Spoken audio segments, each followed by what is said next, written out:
Саламатсыздар ма балалар? Математика сабағының 63-ші сабағы.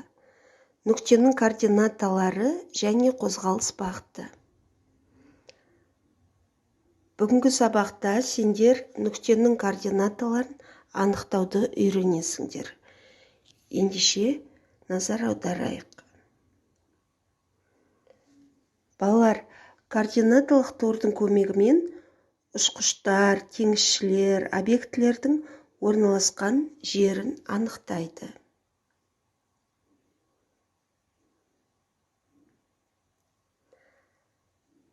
Мысалы, қарайық балалар. Бұл координаталық түзу. Координаталық түзуде санақ басы, бірлік кесіндісі, оң бағыты көрсетіледі. Солай ма балалар? Енді А нүктесінің координатасы оқылуына қарайық. А нүктесінің координатасы 3. Осылайша оқылады. Енді бұл жерде В нүктесінің координатасы санаймыз, қараңдар. 1, 2, 3, 4, 5. Демек, В нүктесінің координатасы 5. Міне осылайша оқылады. Бірақ бұл координаталық түзу. Енді бүгінгі сабаққа байланысты нүктенің координаталары және оның қозғалыс бағыты қараймыз. Мысалы, көбелектің координатасын анықтау үшін оның горизонталды түрде қай жерде орналасқан және вертикалды түрде қай жерде орналасқанын білуіміз керек. Горизонталды сызық дегеніміз мінеки 1, 2, 3, 4 деп. Ал вертикалды бұл көлденеңінен. Көрдік бе? Көлбеу және көлденең. Енді қараймыз. Көбелектің координатасы бұл жерде былай жазылады.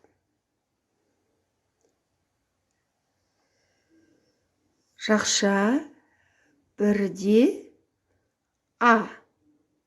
Түсінікті ме? Көбелектің координатасы 1-де А. Енді ол қозғалды.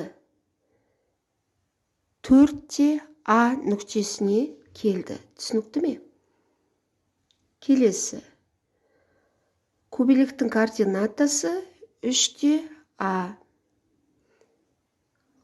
Қозғалыс бағытын өзгерді. 2-де С деген жерге орналасты, ұшып барды. 2-де С-да көбелек орналасқан және ол 3-де Д деп қозғалыс бағытын өзгертті. Неке қараймыз. 3-де Д деген жерде тұр, яғни түсінікті болу үшін 3 деген міне, Д деген мінеке. Көрдік бе? 3-де Д деген жерде тұр. Енді ол қозғалыс бағытын өзгертті. 1-де С болып өзгертті. Түсінікті ме? 1-де С деген жерде көбелектің координатасы, енді ол өзгертеді. 4-де В деген нүктеге орналасты. Мінеке балалар, қазір есептер шығару арқылы сендер сабаққа толығырақ түсінесіңіздер. Берілген координаталар картадағы нысандардың қайсысына сәйкес келеді. Қараймыз. Бірінші бізде координата 8-де 7 берілген. 8-де 7 координатасында не орналасқандығын біз қазір табамыз. 8 дегеніміз, мінеке көріп тұрмыз ба? Енді 7 дегеніміз жоғарыда қараймыз. Яғни 8-де 7 деген жерде бізде саябақ орналасқан. 1-де 9. 1 дегеніміз мінеке 9. Яғни ол жерде не орналасқан? Қараймыз. Мектеп орналасқан екен. Түсінікті ме?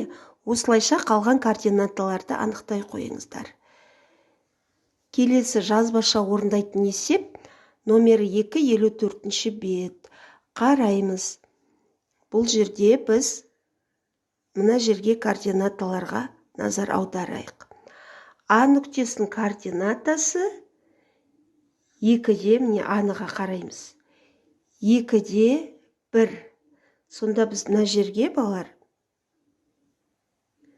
жазуымыз керек. 2-де 1. Арасына үтір қою арқылы жазамыз. Түсінікті ме?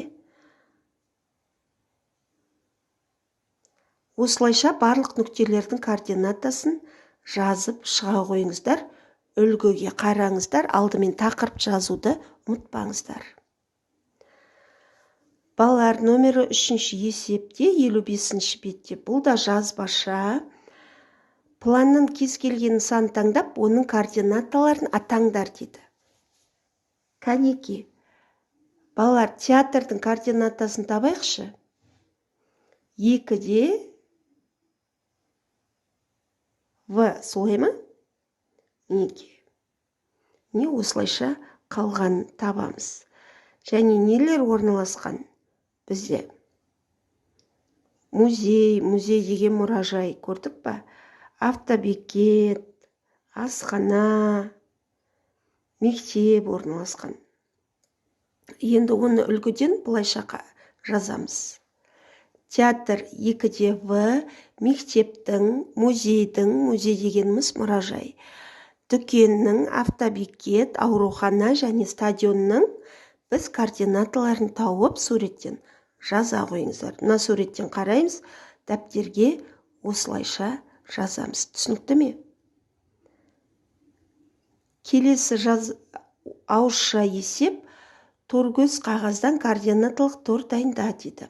А, В, С, Д төбелерінің координаталарын табыңдар дейді. Және тіктөртбұрыштың ішінен кез келген нүкте алып, 4 нүктенің координатасын жаз дейді. Тіктөртбұрыштың сыртындағы кез келген 5 нүктені де табыңдар дейді. Алдымен А, Б, С, Д. А нүктесінің координатасы бұл жерде 1-де 6. В нүктесінің координатасы 6-да 6. Түсінікті ме? Осылайша қалғанын табамыз. Ішінен де кез келген нүктенің координатасын тауып жазуға болады. Номер 5-ші есеп тіктөртбұрыштың ұзындығы 8 см және ені 4 см. Суреттегідей сызба сал дейді, және шеңберлер салу үшін нені білу керек? Балалар, шеңбер бұл дөңгелектің шегі арасы, солай ма? Оны салу үшін бізге шеңбердің радиусы керек. Радиус арқылы біз сызып шығамыз. Егер жазбаша болатын болса, сызуыңызға да болады.